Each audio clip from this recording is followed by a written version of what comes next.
So many unbelievable memories in this tour, but my favorite one is seeing you in concert for the first time, being mesmerized, and swept off my feet by a woman who doesn't even know me. I selfishly say thank you for creating this legendary tour, and to Robert for making you stop through Kansas City, Missouri.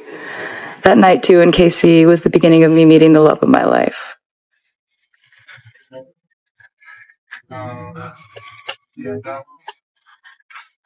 Oh my God.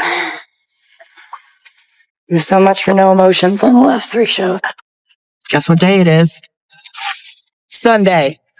You got the game on? Yeah. Oh my God. Go for it. Please. Thank you, sir. I need them to keep running away with this. So this is your last day, but we're watching football. Did you ever think this was going to? I never thought that you and I would talk about sports in my life ever. I thought, it hadn't happened by the time I was 32. I just kind of waited. Get another touchdown. Get another touchdown. Damn it. This is amazing. I know. Well, but you keep that on. I can prioritize both things. Maybe I'm just a girl on a mission, but I'm ready to fly. I'm alone. That's pass interference. Did they get a flag for that? Trust me, mine is better. Get this first down, please.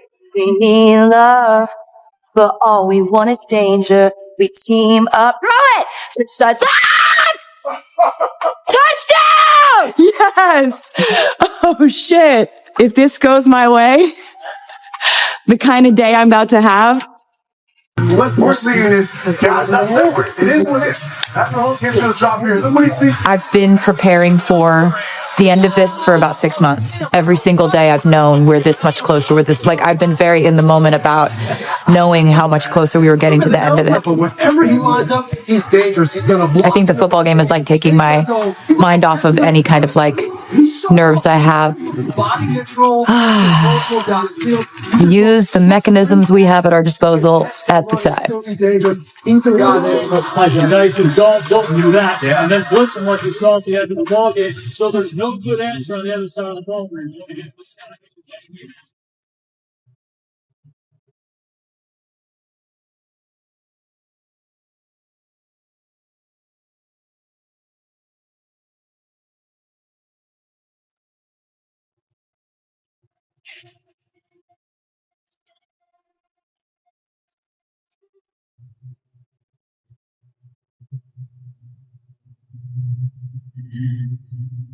I've been holding my breath for 1 year and 8 months, just hoping that we'd be safe. Can you make those big ribs for Travis?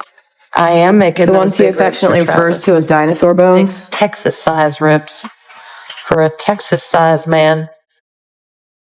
I have an idea. Instead of the end of a decade, say it was the end of an era. What? Instead of the end of a decade, say it was the end of an era. Oh, that's a great idea. It was the end of a decade. No, it was the end of an era. The start of an age.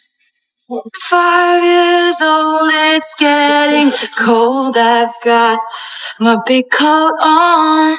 Oh. I hear your laugh and look up smiling at you. I can't fucking do it either, dude.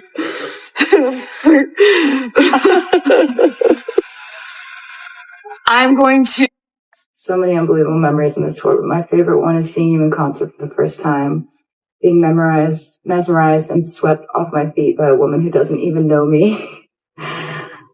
I selfishly say thank you for creating this legendary tour, and to Robert for making you stop through Kansas City, Missouri. That night, too, in KC was the beginning of me meeting the love of my life.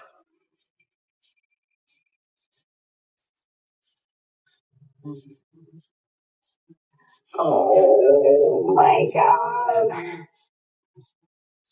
So much for no emotions on the last 3 shows, huh? Oh. That's so cozy. It honestly. Just days before her highly anticipated wedding, Taylor Swift was reportedly moved to tears in a deeply emotional moment, not from sadness, but from love, peace, and certainty. Sources close to the singer reveal that the moment came after reading a handwritten letter from her fiancé, NFL star Travis Kelce. The private moment took place at her Nashville home while final wedding preparations were underway. Taylor's mother, Andrea Swift, was nearby, but the singer initially chose to read the letter alone. It had arrived quietly one morning, sealed in a simple cream-colored envelope, unadorned and without logos.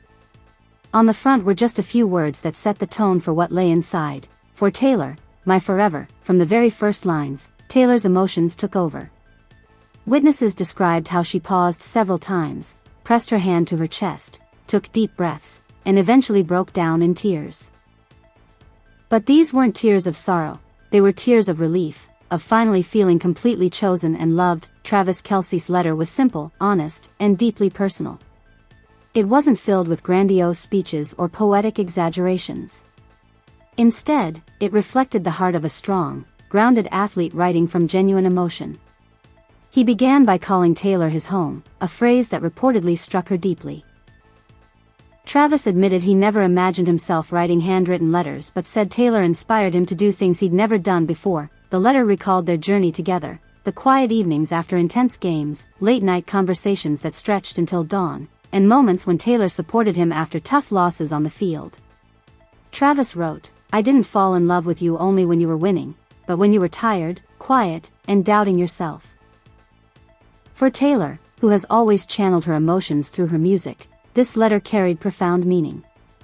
From youthful romances to heartbreaks lived under the public eye, the world has watched her search for a love that felt steady, safe, and real. According to insiders, this letter was more than a pre-wedding note. It was an answer to everything she has ever hoped for: to be chosen, to be seen, and to be loved in a way that feels authentic. One passage reportedly left Taylor unable to read aloud even to her mother. Travis wrote that he didn't love her because she was Taylor Swift, the global superstar, but because of the small, intimate moments they shared, sitting beside him on the couch, walking barefoot through the kitchen, laughing at silly TV shows, and placing her hand on his shoulder when he felt overwhelmed. "You don't need to shine in front of me," Travis wrote. "Just be yourself." That line reportedly brought Taylor to tears. It was a release after years of living under intense public scrutiny and expectations. Andrea Swift held her daughter for a long time afterward, saying nothing, simply letting her cry.